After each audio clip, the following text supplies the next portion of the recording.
Un hijo rebelde no puede resistirse cuando ve gozo en un hogar. Y nos exhortaba a que en nuestros hogares debe haber gozo. Que el objetivo del hogar no es cumplir la cantidad de disciplinas. Todos esos podrán ser instrumentos buenos, pero ¿cómo nos guían al gozo? Y lo que quiero decir es que muchas personas piensan que la vida cristiana es un asunto serio, aburridor, que carece de gozo. Como esas imágenes que he mencionado de los santos que antiguamente se pegaban detrás de las puertas y que evocaban individuos pálidos mirando al cielo con vestiduras poco interesantes, poco alegres y aparentemente desconectados del mundo, que en su santidad parecía que no conocían el gozo. Y nuestro texto, el verso 9 al 11, repite 3 veces, no sé si notaron esa repetición. Es día santo, entonces no lloren. Es día santo, entonces deben hacer fiesta. ¿Cómo es que conocer a Dios y ser abrazado por la santidad de Dios, por la obra de Dios en Cristo, nos lleva a gozo, no a aburrición? Obviamente hay que caracterizar este gozo no como la autocomplacencia o el buen humor o la risa, sino como una alegría del corazón. Yo no sé si ustedes se han dado cuenta que cuando tenemos experiencias de gozo verdadero, de alegría verdadera, es el gozo de otro.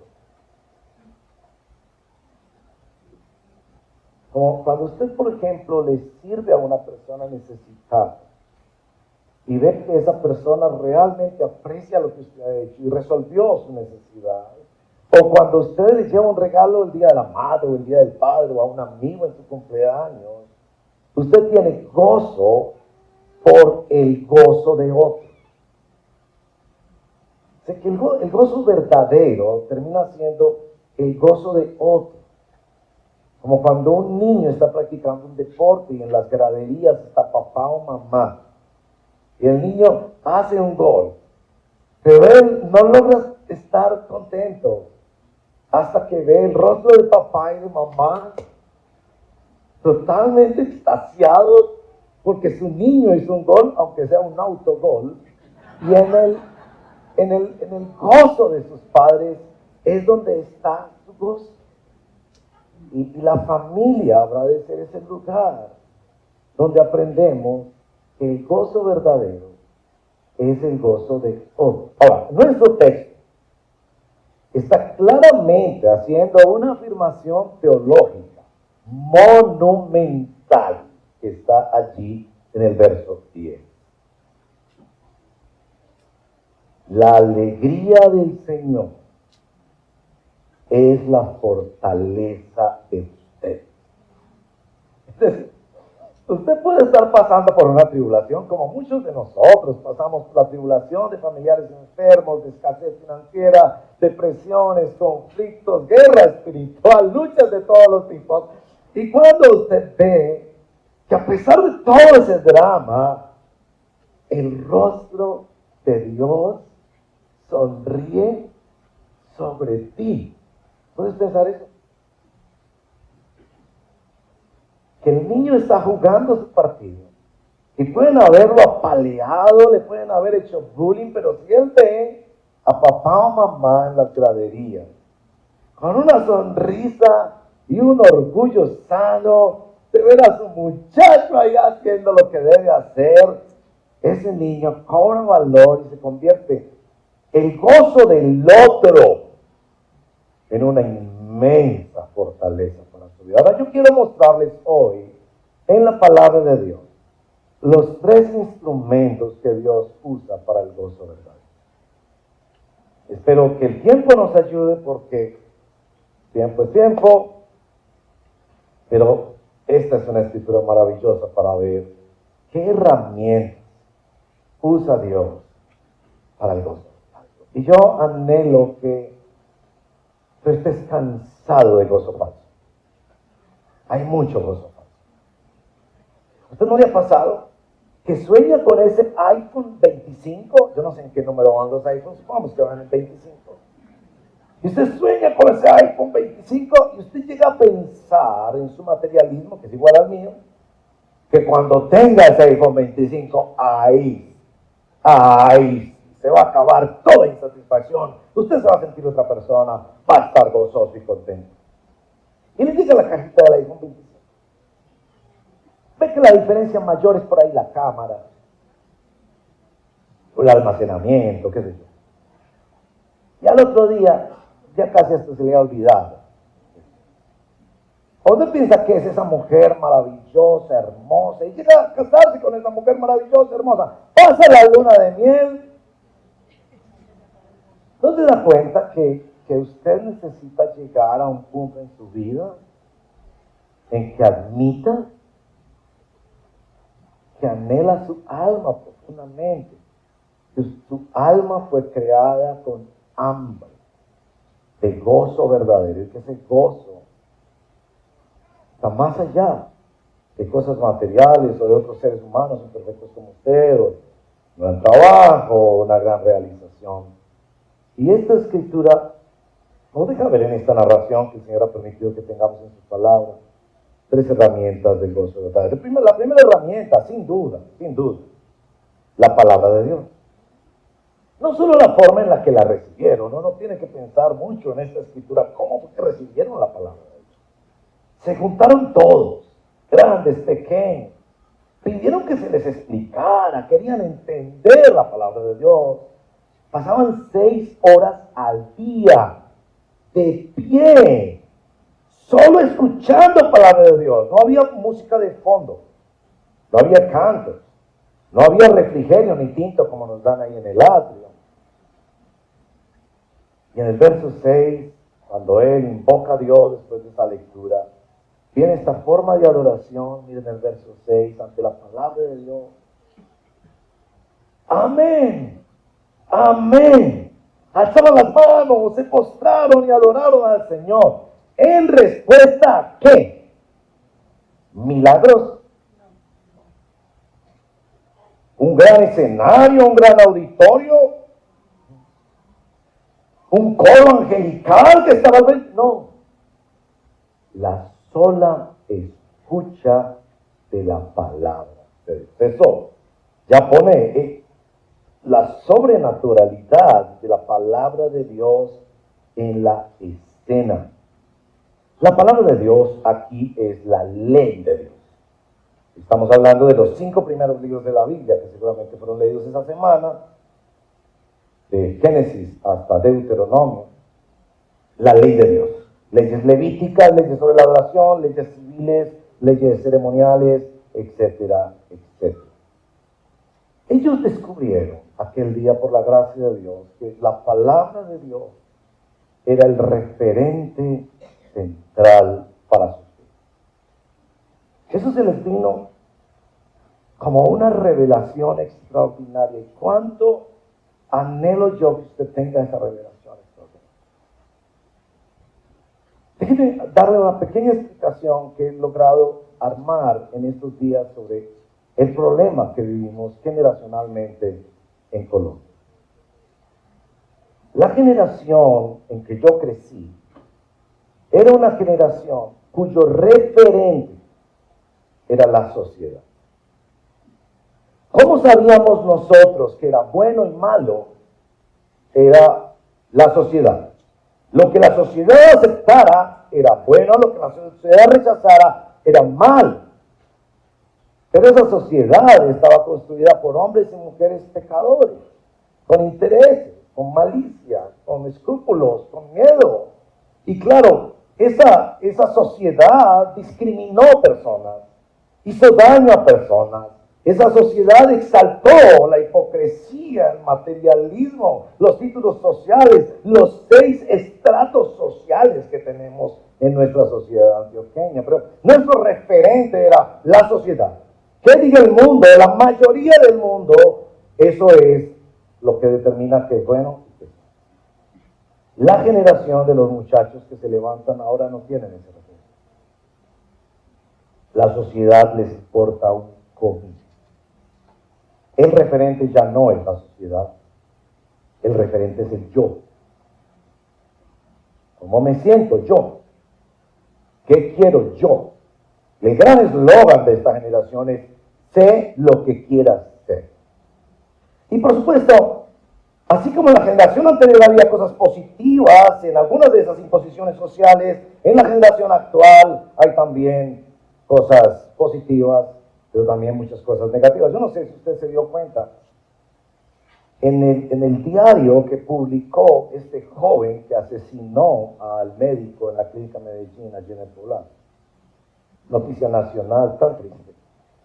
El muchacho entra a la clínica, hiere a una persona, asesina al médico, incendia una clínica, poniendo en peligro las vidas de miles de personas. Gracias al Señor llegaron autoridades y pudieron parar lo que pudo ser una tragedia mayor. En el diario que se descubrió después de que el muchacho se suicidó y se supo un poco más de su historia, por supuesto habían elementos de salud mental involucrados. En el diario, donde demuestra que es una persona que escribe bastante coherentemente, él tiene esta frase: yo tenía que matarlo para sentirme bien. Y yo hago esa citación básicamente para que ustedes entiendan el extremo a donde puede llegar la autorreferencia. Si la autorreferencia es yo, yo me sienta bien, yo con yo, ¿hasta dónde puede llegar? Entonces, en nuestra generación anterior estábamos equivocados, imponiendo referencias morales de la sociedad a las personas. Y esta generación nos llama la atención sobre eso y critica las discriminaciones y todo lo que hicimos. Pero esta generación también llega a extremos con su propio modelo de autorreferencia. ¿Verdad? ¿Qué tiene que ver esto con Nehemías? Ellos ese día, por misericordia de Dios, porque esto desciende, esto no hace parte del razonamiento humano. Ellos descubrieron que la referencia de sus vidas no era ni la sociedad predominante, ni ellos como individuos. Ellos descubrieron que la referencia de su vida tenía que ser algo externo, externo a su sociedad y externo a ellos mismos, y que tendría que ser la palabra de Dios. Podríamos llamarlo una teorreferencia, que era lo que Dios decía, lo que debería determinar su vida. Y por eso, mis amigos, no tuvieron más respuesta que yo. Empezaron a leer las leyes de Dios. Los levitas y algunos siervos les explicaban. Algunos creen que no era propiamente una explicación, sino solamente una traducción, porque en esta generación muchos ya no hablaban hebreo, entonces necesitaban traducción. Y en medio del pueblo había quienes entendían mejor el idioma y podían interpretar o traducir. Y ellos empiezan a ver que Dios, el creador del universo, tiene unas leyes, unos planes que para quien los viva sería su felicidad. Y que ellos no podrían seguir cayendo en la referencia de su sociedad, en la referencia de su yo, sino que tendrían que venir a la referencia de la palabra de otro, de la ley de Dios. Y su única respuesta, mis amigos, fue llorar. Yo no sé si usted ha llegado al punto de llorar por sus pecados. Déjenme decirles que llorar por nuestros pecados, por violar la ley de Dios, es un asunto esencial para el cristianismo. Algunas personas se autoengañan pensando que son o que están llegando a ser cristianos solo por el hecho de que creen en los milagros o le piden favores a Dios o aplican algunos principios del sermón de la montaña, como no le hagas a otro lo que no quieres que te hagan a ti mismo, etcétera, etcétera. El evangelio, esencialmente, como enseñaron los reformadores, ha de ser amargo para ser dulce. Ha de venir en primer término contra nosotros. Porque cuando la ley de Dios es expuesta, inmediatamente nos damos cuenta que en pensamiento, palabra, obra y omisión, nosotros hemos faltado a la ley de Dios. Quizás nos es más fácil criticar a los demás y ver los grandes pecados de los demás, pero en el fondo la palabra de Dios viene contra nosotros, contra nuestro narcisismo, contra el menosprecio de otras personas, contra el daño que le hemos hecho a la creación, contra la violación de la norma y de la gloria de Dios, contra la egolatría, contra el deseo, contra la codicia, contra la ambición, contra tantas cosas que carcomen la vida de cada ser humano. Sí, es cierto que hay seres humanos que se les nota más la enfermedad, pero todos tenemos la misma enfermedad. Y la palabra de Dios aquí es la palabra que se presenta como el referente fundamental. Y cuando la palabra de Dios es expuesta y es vista en esta manera por la gracia de Dios, tú lloras. Cuando tú lees la Biblia escrita y cuando lees la Biblia viviente, que es la persona de nuestro Señor Jesucristo, te das cuenta de qué tan voluminoso, qué virus tan extendido es el pecado en toda vida. Entonces aquel día, Dios, para traer gozo, en primer lugar trajo tristeza. No pidas que el Evangelio te haga reír si el Evangelio no te hace primero llorar. Pero el segundo instrumento de Dios en esta historia, me encantaría hablar mucho más de este segundo porque apela mucho más a la responsabilidad que yo tengo y muchos otros hermanos aquí de ser ancianos o pastores dentro de nuestra congregación. Es el liderazgo de los hombres de Dios. Ustedes ven que aquí está Esdras leyendo, está Nehemías y otros, unos a la derecha, otros a la izquierda, explicando, observando, pastoreando el pueblo de Dios. Observarán que estos líderes cristianos no se aprovecharon de lo que podría ser una experiencia de histeria colectiva. Dejémoslos que lloren porque están expresando sus sentimientos. No, en primer lugar debemos decir, esos líderes cristianos, ellos mismos se sometieron a la palabra de Dios. Ellos mismos vieron aquel escenario de personas llorando ante la lectura de la palabra de Dios y sabían por la revelación de Dios que el final de la historia no es el lloro. Que ese lloro lo había producido Dios, pero que ellos necesitaban ir a otra dimensión. Y por eso los versos 9 al 11 son tan importantes. 3 veces, cuando en la Biblia algo se repite 3 veces, preste mucha atención. 3 veces insistieron. Este es un día especial que Dios escogió para ti. Tú no estás aquí por una casualidad.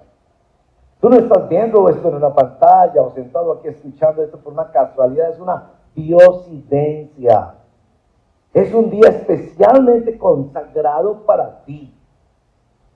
No es que no debes llorar, sino que ya que te ha hecho llorar la ley de Dios, ahora viene el momento de la alegría, de mirar el rostro de Dios y entender la alegría de otros. El liderazgo que lleva a la gente a mirar el rostro de Dios. ¿Saben que cuánto lamento yo hoy en día? Los liderazgos cristianos, evangélicos en América Latina, están llevando a mirar otros rostros, no el rostro de Dios. Aquí ellos están interesados no en cómo se sienten los que lloran, sino en qué piensa Dios de ese lloro. Y lo que piensa Dios es, los he llevado hasta donde los quiero llevar. Los he llevado a la bienaventuranza de llorar. ¿Por qué es bienaventurado llorar? Porque el lloro en sí mismo es una bienaventuranza, no.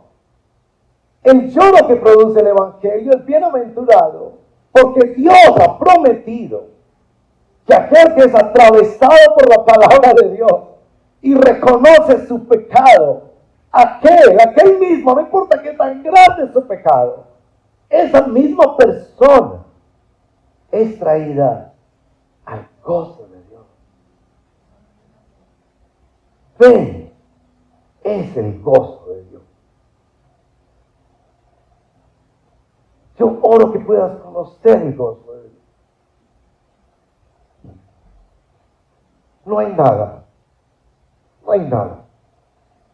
como ver a nuestro Dios en la persona de nuestro Señor Jesucristo, diciendo: este es mi Hijo amado, en el cual yo tengo complacencia. Y estos líderes están enfocados no en dirigir una masa hacia una experiencia religiosa, sino dirigir personas a entender el carácter santo de Dios y lo que Dios ha hecho en la historia para vindicar su justicia y ser el que es justo, pero también justifica en la persona y la obra del Salvador, que los había llevado a llorar porque Él quería redimirlos, rescatarlos del autoengaño de las referencias sociales o de las referencias de orden individual.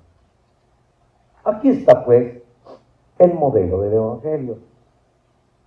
El Evangelio que nos dice que no podemos hacer nada por nosotros.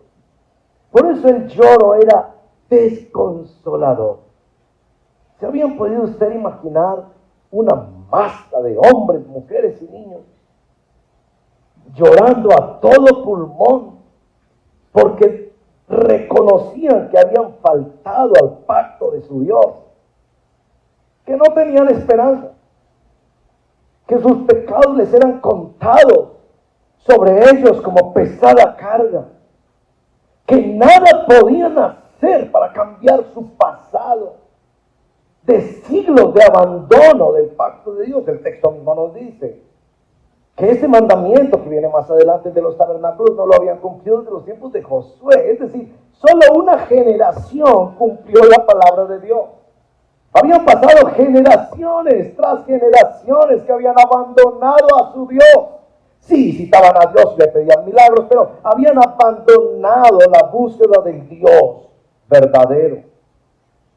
Pero aquí sus líderes les están señalando que el Evangelio no termina en la amargura y el lloro por nuestros pecados. El Evangelio nos transfiere del reino de las tinieblas al reino del Hijo del amor, de nuestro amado Señor Jesucristo. Entonces yo te ruego, en primer lugar, que no detengas a tu alma de llorar. Tu alma necesita llorar. No te compares con otros para decir que tú eres un poquito mejor que ellos. Admite, delante de la revelación de la palabra de Dios, que has incumplido la ley de tu Creador y que su juicio es cierto y verdadero. Pero no le permitas a tu alma quedarse solo postrada mirando el dolor de tu maldad y los años de abandono, de dolor contra Dios y contra otras personas. Permite que tu alma vea lo que ordena nuestro texto. Para de llorar. Al que llora se le dice para de llorar. Al que no llora no se le dice que pare de llorar. Al que no llora se le dice llora. Escucha lo que siervos de Dios dicen en la palabra, interpretando la palabra de Dios para mostrarte tu necesidad de venir a Cristo. Entonces hay una herramienta que es la palabra de Dios, maravillosa en esta historia. Hay otra herramienta que son los libros de Dios. Pero aquí viene la tercera herramienta, que es la comunidad de Dios, el pueblo de Dios. Hay dos momentos aquí para el pueblo de Dios.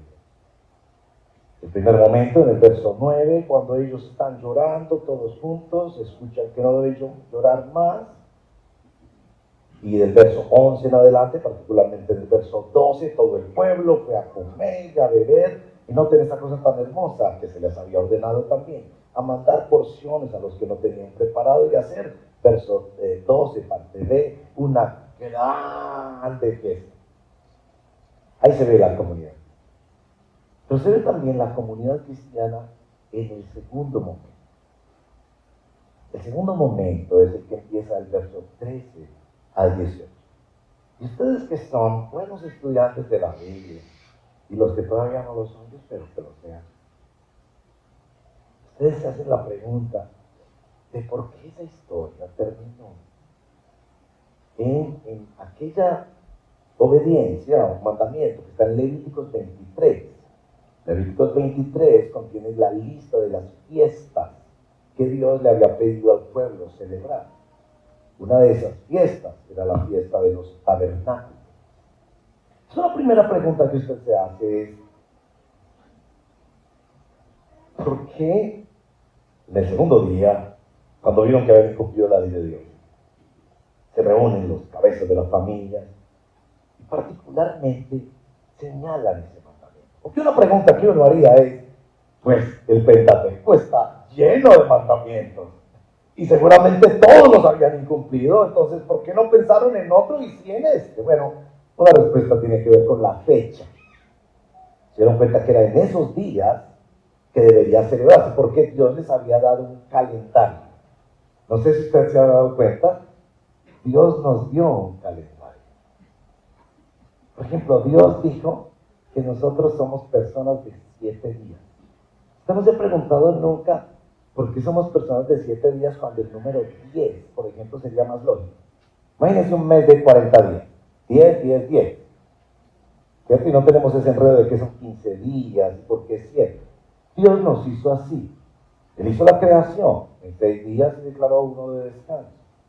Somos personas de 7. Cuando triunfó la revolución rusa, trataron de cambiarlo a 10. ¿No pudieron? Nosotros somos creados con un calendario. 7, 28, y así. Somos creados con un calendario. Entonces Dios les dio un calendario para organizar su vida, particularmente para que descansaran y gozaran. Por eso, hoy en día existen días de fiesta. ¿Ustedes saben por qué se llaman días de fiesta y no días de descanso? Porque están apoyados en una tradición judeo-cristiana que determina un calendario donde hay fiesta. Y ellos se dieron cuenta que estos días eran los días de esa fiesta en particular. Pero hay mucho más.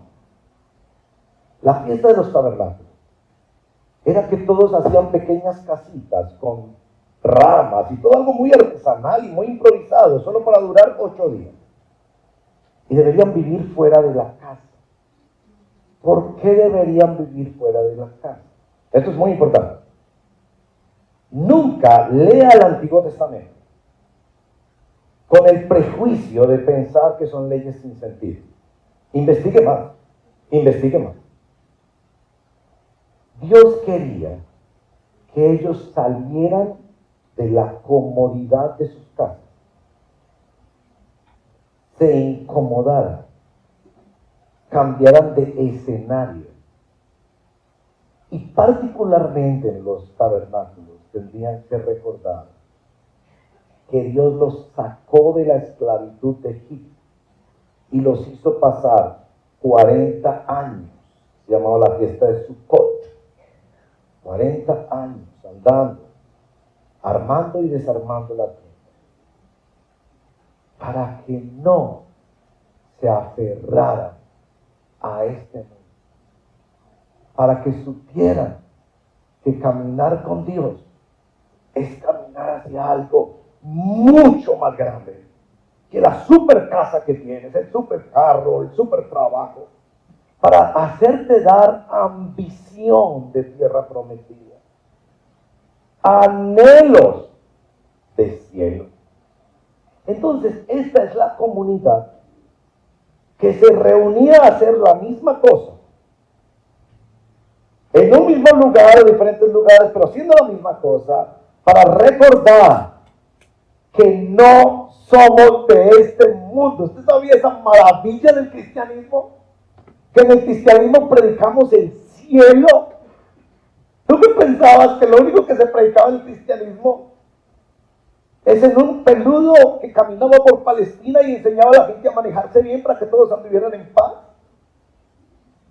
Y yo tengo que decirte, el cristianismo trasciende la muerte, trasciende la historia y nos lanza a una eternidad maravillosa por la cual Cristo resucitó.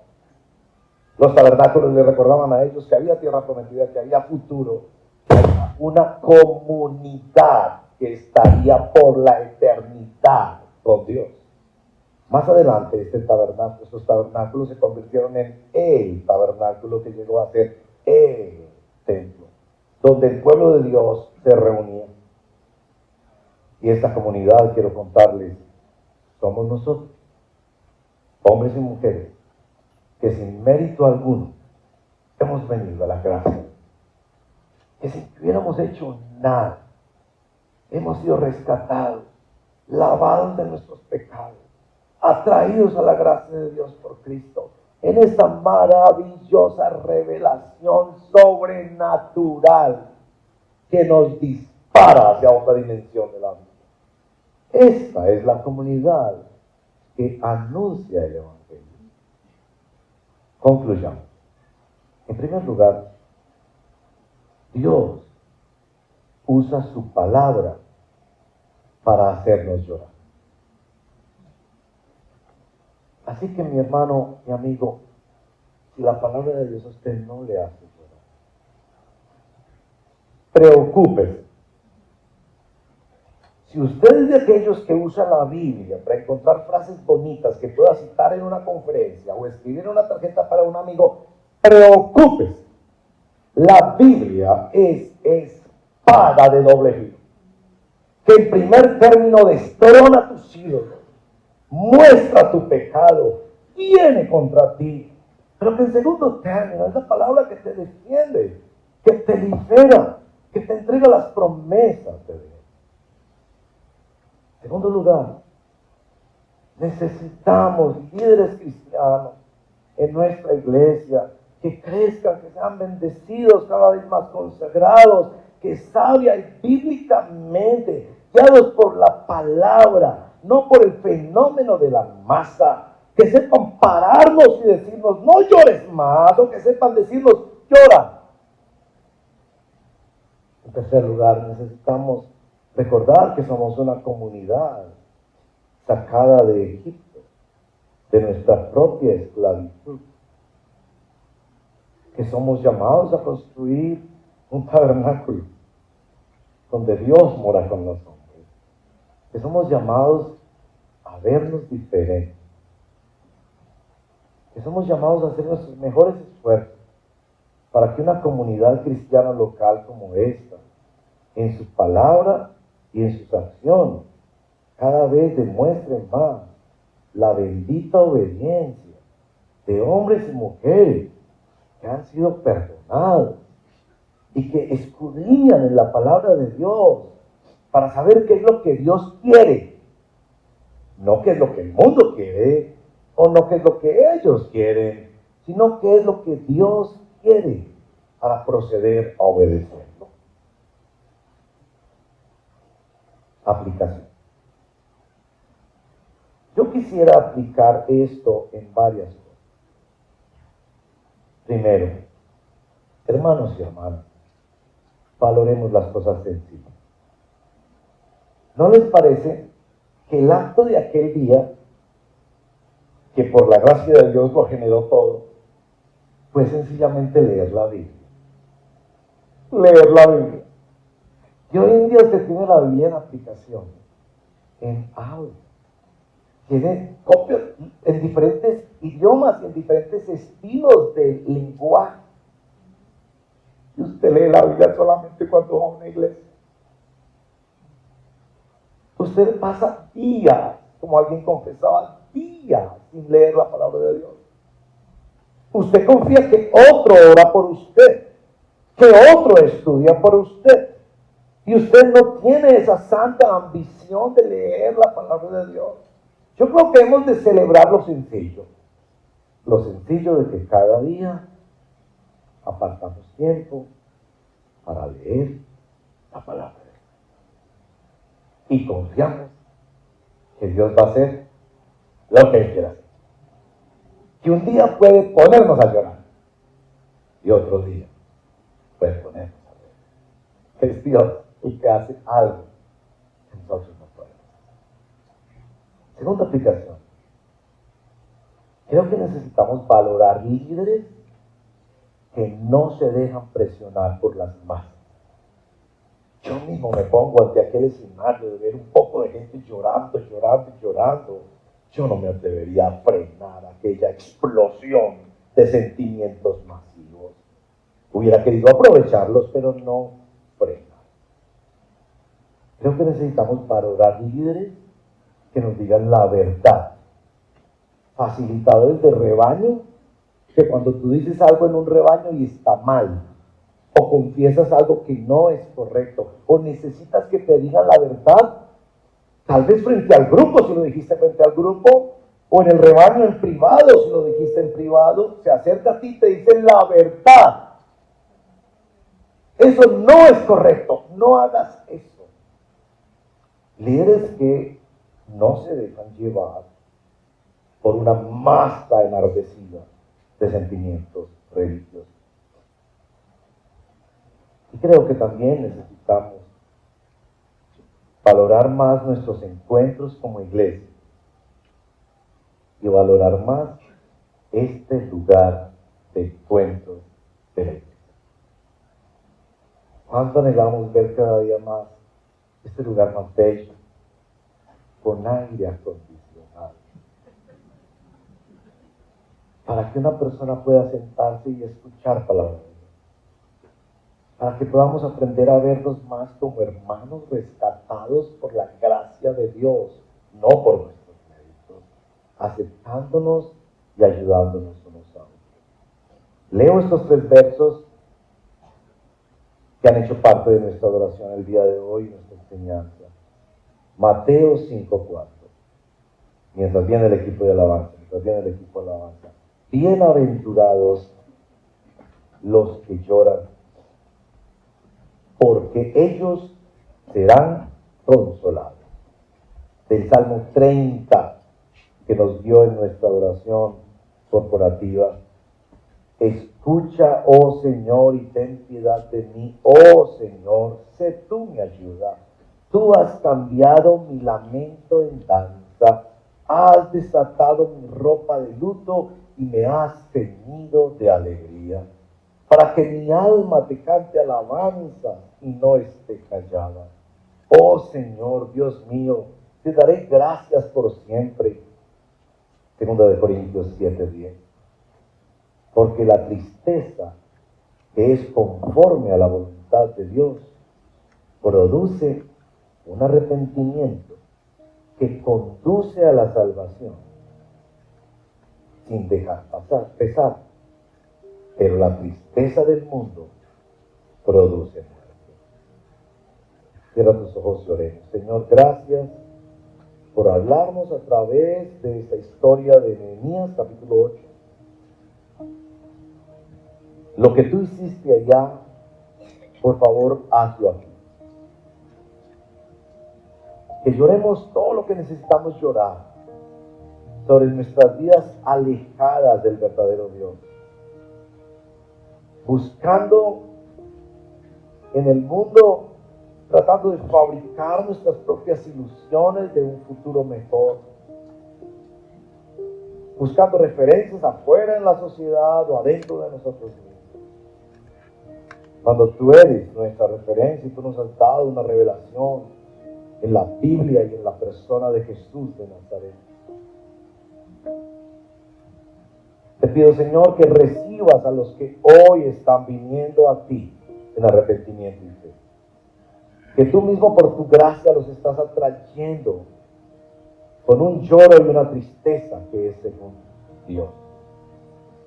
También te pido, Señor, que por favor nos permitas como iglesia celebrar lo sencillo, el poder de tu palabra, el poder del Evangelio, que es poder de Dios para salvación.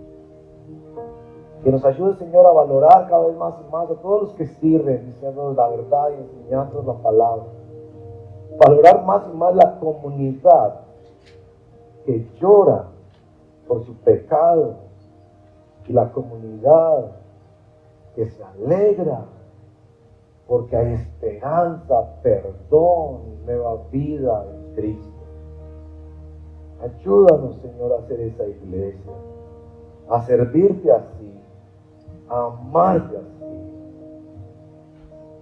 Te lo pedimos en el nombre de Jesús nuestro Señor.